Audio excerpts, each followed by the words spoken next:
Bueno, continuando con la exposición del bloque número 3, en el tema número 2 seleccioné el tema de la dictadura.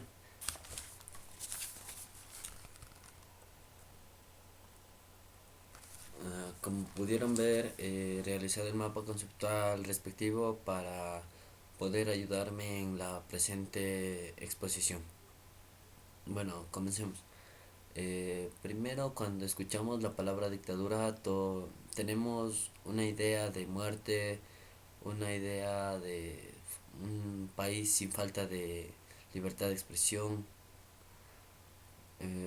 Tenemos algo, bueno, tenemos una esencia de algo muy malo en cuanto a las leyes, en cuanto a los derechos humanos.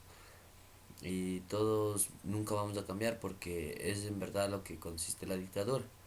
La dictadura es totalmente contraria a la democracia y se caracteriza prácticamente por eso, por la falta de ausencia de la democracia en la gestión pública. ¿Qué quiere decir esto?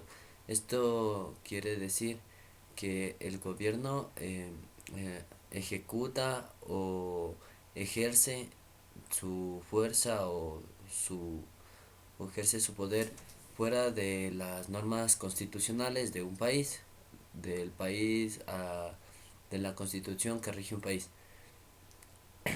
Eh, las dictaduras en la mayoría de casos son ejercidos por militares, donde su cabecilla es el líder militar.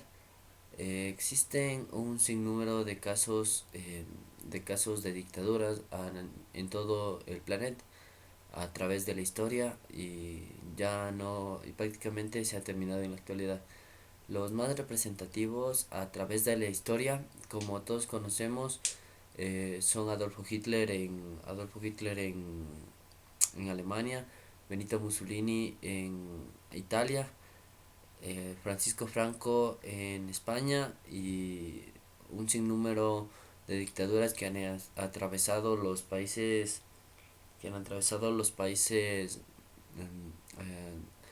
nor- los países americanos de los países americanos. Bueno, eh, Karl Marx nombró una dictadura como la dictadura del proletariado. ¿Qué quiere decir esto? Que la dictadura del proletariado se da cuando los obreros ascienden al poder, finalizando con el capitalismo, o sea, deshaciéndose de la persona capital, de quienes les dan el trabajo. Y estas personas ascienden al poder creando y consolidando una revolución socialista, lo cual en la mayor parte de casos perjudica el bienestar de un país. Eh, la dictadura presenta un unipartidismo. Por unipartidismo nos referimos a un conjunto de partidos políticos dentro de un país, pero donde solamente por orden del mismo gobierno uno es legal, el que gobierna prácticamente el país.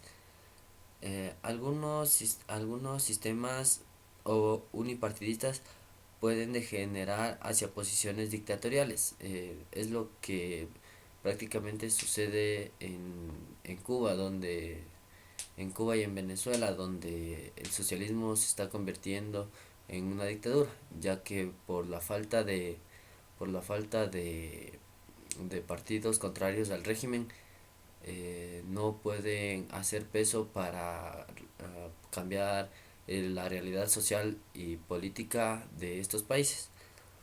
Ya, los derechos dentro de la dictadura, los derechos ciudadanos no son respetados. Así también en la mayoría de casos, en una dictadura desaparecen personas sin motivos, por tener un pensamiento distinto al régimen, por no concordar, por no acatar las órdenes del régimen.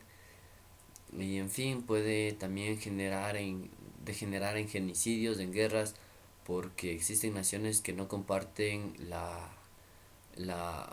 que no comparten esta forma de gobierno. Es lo que sucedió con Adolf Hitler en el genocidio a los judíos. Ya. La dictadura puede también crear o dar lugar a una adoración extrema al líder dictador.